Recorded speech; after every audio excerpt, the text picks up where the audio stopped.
तुम्हारा होने वाला रूप हो, जो अंधेर में तुमसे बात कर रहा है। अगर तुम्हें लगता है तुम अपने डिसीजंस खुद लेते हो, तो ये वीडियो तुम्हारे लिए नहीं है। या शायद तुम वही हो जिसे दुनिया कंट्रोल करती है और तुम्हें खुद का ही सच पता नहीं।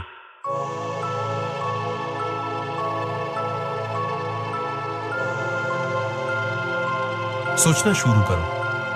Think beyond the human mind. Robert Greene कहते हैं, human beings are wired for emotions, but the one who masters detachment rules them all.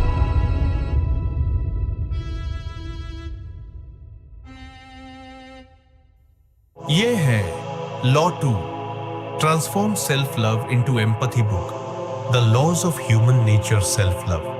एक ऐसी आंख है जो सिर्फ अपने दर्द दिखाती है, लेकिन अगर तुम एम्पैथी सीख जाओ तो तुम इंसानों के दिमाग के दरवाजे खोल सकते हो।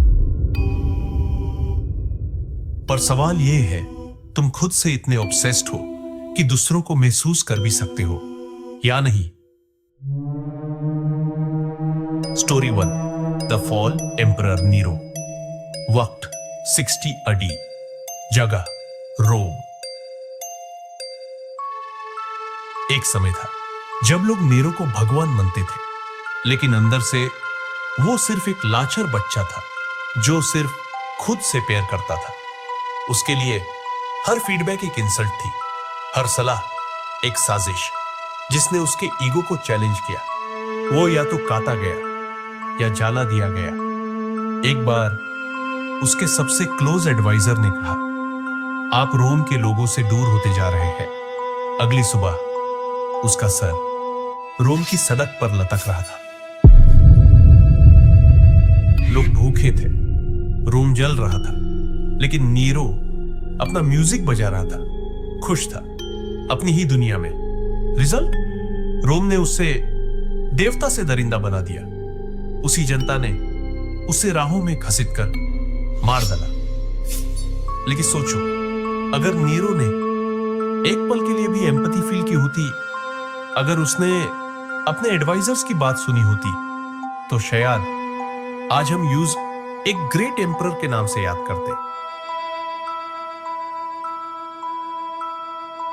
नीरो का डिसीजन सिर्फ पावर का नशा नहीं था, वो एक सेल्फ लव लूप में फंसा था। एवोल्यूशन के हिसाब से ह्यूमन ब्रेन का एक पार्ट, द अमिगडाला, हमेशा थ्रेट डिटेक्ट करता है। और जब तुम्हें लगता है सब तुम्हारे अगेंस्ट है, तुम लॉजिक भूल जाते हो, तुम सिर्फ प्रोटेक्ट करते हो अपने ईगो को। क्या तुम भी नीरो की तरह हो? क्या तुम भी फीडबैक को अटैक समझ लेते हो? और अगर हां, तो तुम अपनी कहानी किस डायरेक्शन में ले जा रहे हो? Story 2, the rise Abraham Lincoln. वक्त 1861, जगह अमेरिका।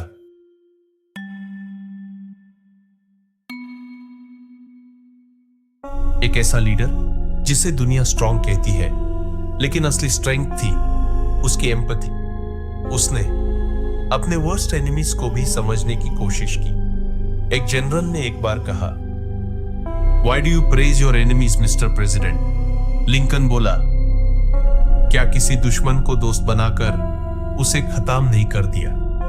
जब सिविल वॉर खत्म हुआ तो उसने हार चुके सोल्जर्स को पनिशमेंट नहीं दी, बल्कि उनके लिए रोटी, पानी और इज्जत का इंतजाम किया। रिजल्ट, अमेरिका फिर से एक देश बना उसकी एम्पैथी की वजह से। पर सोचो, अगर लिंकन ने भी सिर्फ अपने घमंड को फीड किया होता, अगर उसने रिवेंज लिया होता, तो शायद अमेरिका कब का बिखर चुका होता। हम एम्पैथी से दूर जा रहे हैं क्योंकि हमारी दुनिया ने हमें सर्वाइवल मोड में डाल दिया है।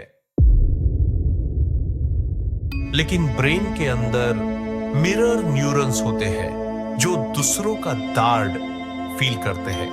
जब तुम किसी को समझने की कोशिश करते हो, तुम्हारा ब्रेन उसके दर्द को अपना बनाता है। एम्पैथी कोई वीकनेस नहीं है, ये एक वेपन है जो तुम्हें इंसानों के बीच राजा बनाता है। सोच के देखो, तुम्हारे लाइफ में कौन है जिसे तुमने कभी समझने की कोशिश ही नहीं की, बस ये मान के कि वो तुमसे अलग है या तुमसे कम। पर अगर तुम उसकी आंखों से दुनिया देख पाए तो तुम्हारी दुनिया बदल जाएगी। आखिरी में नीरो और लिंकन में सिर्फ एक फर्क था, एक सिर्फ अपने आप से प्यार करता था और दूसरा दुनिया से। तुम किस तरफ हो, ये वर्ड किसी और के खिलाफ नहीं है, ये सिर्फ तुम्हारे पुराने वर्जन के खिलाफ है। अगर तुमने फील किया, समझा और सीखा तो अगला कदम ऑब्वियस है। अगली कहानी में मिलते हैं नए रूप के साथ। सब्सक्राइब करो, लेकिन तभी जब तुम अंदर से बदलना चाहते हो।